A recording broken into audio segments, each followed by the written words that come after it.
नमस्कार, आप देख रहे हैं क्राइम न्यूज। मैं हूं आपके साथ अलीम अतहर। अगले आधे घंटे में हम आपको दिखाएंगे बिहार झारखंड की हर वो वारदात जिसका सीधे आपसे सरोकार है।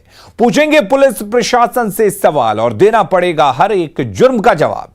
करेंगे छोटी से छोटी वारदात की गहनता से पड़ताल। तो चलिए शुरू करते हैं खबरों की पड़ताल।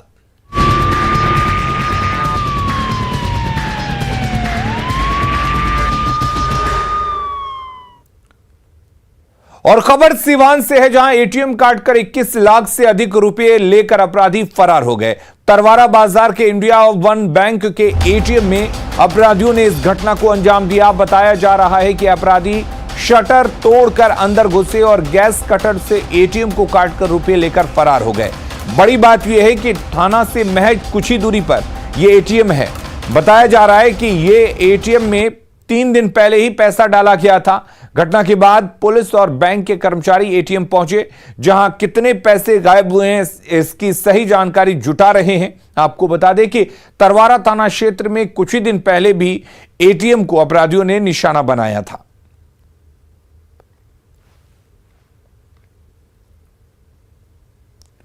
और बिहार में हाल के दिनों में एटीएम कांड की बात करें तो 21 अक्टूबर 2021 को पटना के फुलवारी शरीफ में एचडीएफसी के एटीएम से 21 लाख रुपए लेकर अपराधी फरार हो गए।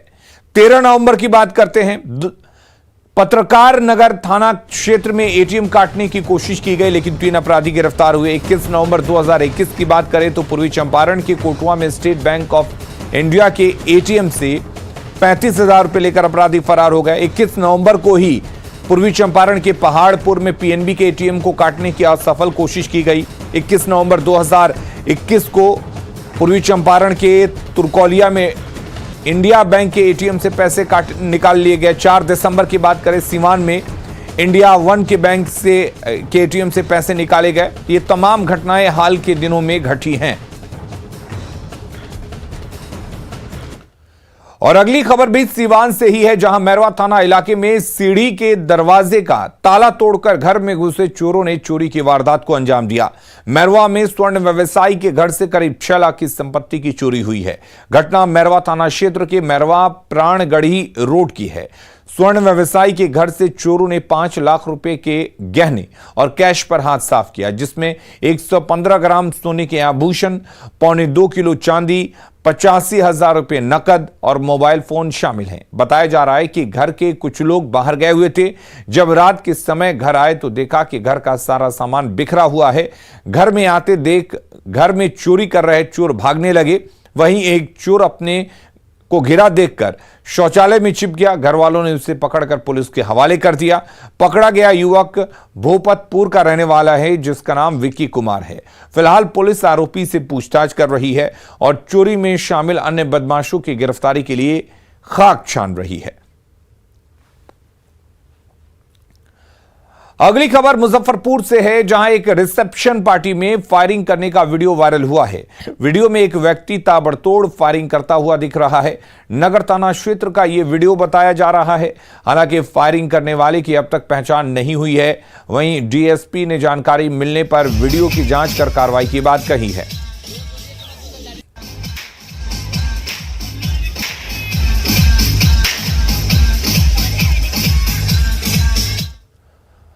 और सेलिब्रेशन में फायरिंग किस तरह से जानलेवा है, इस आंकड़ों को देखेंगे तो आप भी सोचने पर मजबूर हो जाएंगे। 2021 में दिखावे की फायरिंग में अब तक 17 लोगों की मौत हो चुकी है। 2021 में फायरिंग में सबसे ज्यादा भोजपुर में 7 लोगों की मौत हुई है। 2021 में रोहतास जिले में 3 लोगों की जान जा चुकी है। वहीं 2021 में मधेपुरा में 2 लोगों की जान हर्ष फायरिंग में गई। 2021 में पटना में 4 और वैशाली में 1 की मौत हो चुकी है।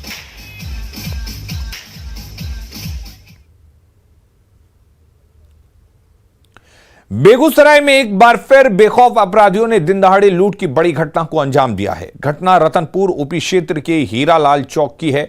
लूटपाट के दौरान अपराधियों ने स्वर्ण व्यवसायी समेत उसके पूरे परिवार को बंधक बना लिया और लूट का विरोध करने पर चाकू से हमला कर स्वर्ण व्यवसायी राजीव मंडल को गंभीर रूप से घायल कर दिया। लूट की इस बड़ी वारदात के बाद एक तरफ जहां पुलिस पर सवालिया निशान खड़े हो रहे हैं, तो वहीं लोगों में खौफ का माहौल है। बताया जा रहा है कि आज सुबह स्वर्ण व्यवसायी राजीव मंडल अपने घर में परिजनों के साथ बैठे हुए थे। उसी वक्त नकाबपोश अपराधियों ने स्वर्ण व्यवसायी के घर में दस्तक दी। राजीव मंडल के परिजनों ने समझा कि काम वाली बाई काम पर आई है। उन्होंने दरवाजा खोल दिया, जिससे स्वर्ण व्यवसायी के परिजनों ने दरवाजा जैसे ही खोला वैसे ही तकरीबन 5 की संख्या में नकाबपोश अपराधी अंदर घुसे और पूरे परिवार को बंधक बना लिया। इस दौरान अपराधियों ने स्वर्ण व्यवसायी राजीव मंडल के मुंह में कपड़ा लगाकर टेप भी लगा दिया और परिजनों से लॉकर की चाबी मांगने लगे। जिस लॉकर का चाबी मिला उससे अपराधियों ने खोला और सारा सामान लेकर हाथ साफ कर दिया। साथ ही साथ जो लॉकर नहीं खोला उनको तोड़कर अपराधियों ने उनको भी लूट लिया। जब हम 6:30 बज रहा था लमसम, तो हम बेड पे ही थे, ठीक ना। घर ही हम देखे थे कि 6:30 बजे आए, काम वाली आएगी तब जगेंगे। तो कुछ देर के बाद फिर आवाज आया हमको, तो हम बाहर निकले तो देखे यहाँ बहुत सारा एक दूसरे मतलब सबको को मार रहा है। भैया जी को, पापा जी को तो बहुत मार रहा है उस टाइम। उसके बाद फिर जब हम आए ना तो देखे हम लोग को भी बैठा दिया और गन टांग दिया। बोला अगर हिलेगी आवाज करेगी तो मार देंगे। चौक के नजदीक दुकान, चाय वाले दुकान का 2 आदमी अखबार पढ़ रहा था जी। तो हम चले आए ऊपर बैठे। उसके बाद वो लोग 2 आदमी आया, पहले 2 आदमी आया, गाली गलौज हुआ। उसके बाद 2 आदमी को और बुला लिया वो दरवाजे पर। 4 आदमी, 1 आदमी और होगा, 5 आदमी के लगभग। तो 5 आदमी के लगभग वो लोग भीतर आया। बाकी घर बाहर जो भी हो हम लोग नहीं देखे। मार पीट उठम बजरी यहाँ पर होने लगा। उसके बाद तो हम लोग बेबस हो गए। बस यही गोर हाथ बांध दिया। एकदम मास्क लगाए हुए था एकदम। भागलपुर नौगछिया प्रखंड के परबत्ता थाना क्षेत्र अंतर्गत जगतपुर पंचायत के जगतपुर गांव में प्रखंड से आए अधिकारियों के द्वारा जांच कार्य चल रहा था। कई योजनाओं का जांच किया जा रहा था, जिसके दौरान मुखिया पति प्रदीप यादव अपने कुछ समर्थकों के साथ कई खतरनाक हथियार के साथ आए और अधिकारियों को जांच करने से रोका, लेकिन फिर भी जांच में आए अधिकारी जांच करते रहे। इस दौरान मुखिया पति का गुस्सा आवेदक करता और ग्रामीणों पर फूटा। मुखिया पति दबंगई दिखाते हुए कुछ ग्रामीणों को मारपीट भी उन्होंने किया, जो योजना में अधिकारी को मदद कर रहे थे। उसके बाद आवेदक और कुछ ग्रामीणों के साथ मारपीट की गई। जब ग्रामीणों ने इसका विरोध किया तो मुखिया पति प्रदीप यादव ने कई राउंड फायरिंग कर दी। जांच अधिकारी जांच बंद करके वहां से निकल पड़े और जांच अधिकारी के द्वारा तुरंत परबत्ता थाना को सारी घटना की जानकारी दी गई। परबत्ता थाना अध्यक्ष दलबल के साथ जगतपुर पहुंचे और मामले को शांत कराया। वहीं परबत्ता थाना को सुरक्षा देने के बाद टीम जांच में जुटी हुई है। जांच अधिकारी ने सारी रिपोर्ट उच्च अधिकारियों को सौंपने की बात कही। फिलहाल पुलिस इस मामले पर जांच कर रही है।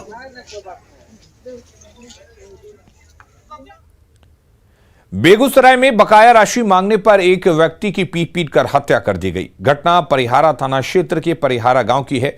बताया जाता है कि सीपीआई नेता पूर्व पंचायत समिति सदस्य रामसेवक पोद्दार का गांव के ही कारी शाह के यहां किराना दुकान का पैसा बकाया था।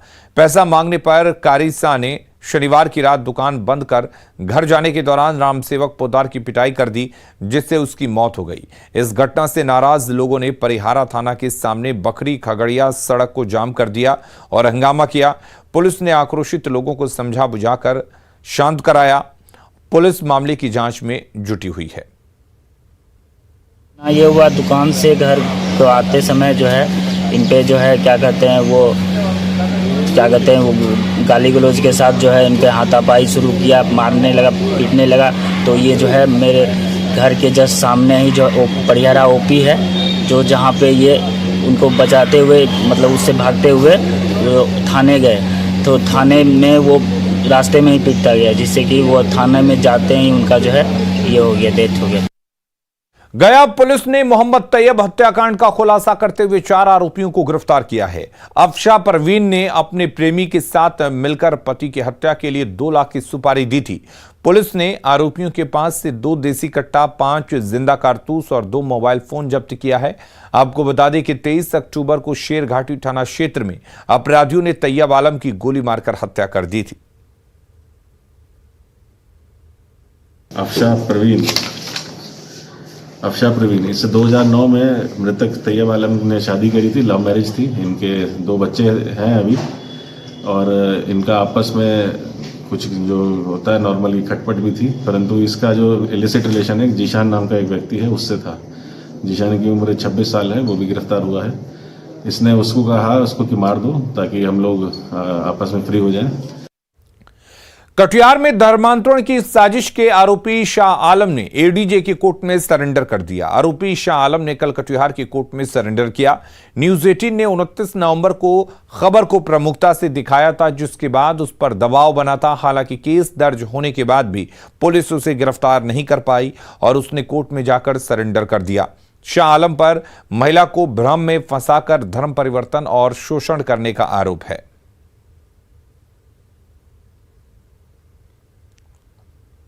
बिहार में न्यूज 18 का खबर का बड़ा असर हुआ है।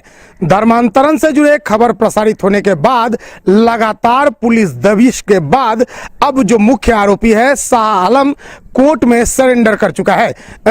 अगर तफ्तीश से अगर मामले को बताते चले तो 25 अक्टूबर को कटिहार आजमनगर थाना क्षेत्र से एक मामला सुर्खियों में आया था, जहां महिला का जबरन धर्मांतरण करवा दिया गया था। लेकिन इस महिला के द्वारा बड़े अधिकारी के पास लगातार गुहार लगाने के बावजूद उनको न्याय नहीं मिल पा रहा था। जब न्यूज 18 के पास ये खबर आई तो हम लोगों ने उनके आवाज को बिहार के डिप्टी सीएम तक पहुंचाया, जिसके बाद इस से जुड़ा हुआ जो विषय है इस पर कटिहार पुलिस भी गंभीर हो गया है और लगातार उसके बाद से ही इस पर मामला दर्ज किया गया है और पुलिस के बड़े अधिकारी द्वारा इस पर कार्रवाई की बात कही जा रही थी। तो कुल मिलाकर अब जाकर उस कार्रवाई का जो मुख्य बिंदु है उस पर यह है कि पुलिस दबिश के बाद आजमनगर थाना क्षेत्र के ही आरोपी शाह आलम अब कोर्ट में सरेंडर कर चुका है। अब पुलिस के अब भी माने तो इस मामले में एक और तथ्य आ रहा है कि जो महिला के धर्मांतरण के मामले में शाह आलम के जीजा जो एक सरकारी मदरसा के मौलवी है उनकी भी भूमिका की बात आ रही है, उस पर भी जांच होगा। कुल मिलाकर एक बड़ा विषय यह भी है कि न्यूज 18 जो दावा कर रहा था कि ये जो धर्मांतरण है इसका पूरा कागजी प्रमाण भी है, अब पुलिस प्रारंभिक जांच में भी ये बात मान रहा है कि एक ऐसा कागज मिला है जहां उनके नाम भी परिवर्तित किया गया है। अब उस विषय पर भी जांच होगा। निश्चित तौर पर महंगाई, विकास, भ्रष्टाचार राजनीति के बड़े मुद्दे हैं, लेकिन खासकर बिहार के ये सीमांचल इलाका है और इस पर आए दिन जो धर्मांतरण का मामला आता है यह भी एक बड़ा मुद्दा है और इस पर भी आगे दिन में बिहार के राजनीति पक्ष हो या विपक्ष गंभीरता से विचार करना चाहिए। सुब्रत, न्यूज 18 कटिहार। रांची में चोरी के बाद आगजनी की घटना रुकने का नाम नहीं ले रही है। रांची के विभिन्न थाना क्षेत्रों में हो रही इस तरह की घटना से लोग सख्ते में हैं। ऐसा ही एक और मामला रांची के रातू थाना क्षेत्र में फिर से सामने आया है। रातू थाना क्षेत्र के पिर्रा गांव में शिवनगर में प्रेम कुमार गुप्ता के किराए के मकान में बीती रात चोरों ने घर के पीछे का दरवाजा तोड़कर घर में प्रवेश किया। चोरों ने 2 लाख रुपए नकद, सोने चांदी के जेवर और कीमती सामानों पर हाथ साफ कर लिया। वहीं चोरी के बाद घर को आग के हवाले कर दिया, जिससे घर में रखे सामान सहित लाखों रुपए की संपत्ति खाक हो गई। इधर घटना को लेकर रातू पुलिस छानबीन कर रही है, लेकिन अब तक चोरों का कोई सुराग नहीं मिल सका है। आपको बता दें कि रातू थाना क्षेत्र में चोरी के बाद घर में आग लगाने की यह तीसरी घटना है। वहीं राजधानी में अब तक 5 बार ऐसी घटना सामने आ चुकी है।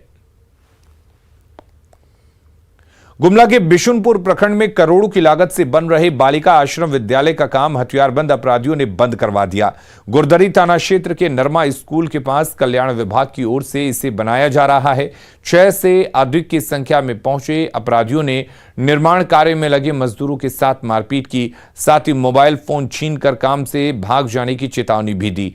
इंस्पेक्टर ने पूरे मामले में नक्सली संगठन के शामिल होने से इनकार किया है और कहा है कि ये एक आपराधिक गिरोह की करतूत है। साथ ही पूरे मामले की जांच जारी रहने की बात कही है।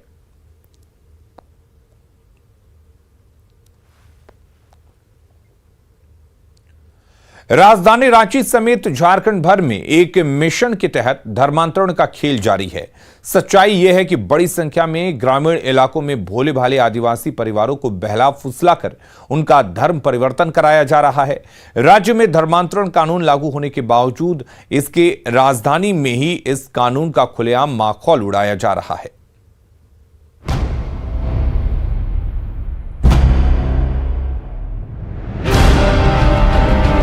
झारखंड में धर्मांतरण कानून लागू है, बावजूद इसके आदिवासी परिवारों पर वैचारिक और धार्मिक हमला लगातार किया जा रहा है। राजधानी रांची के नगड़ी प्रखंड के महुआ टोली और आसपास के टोले और मोहल्लों में धर्मांतरण का खेल एक रणनीति और साजिश के तहत जारी है।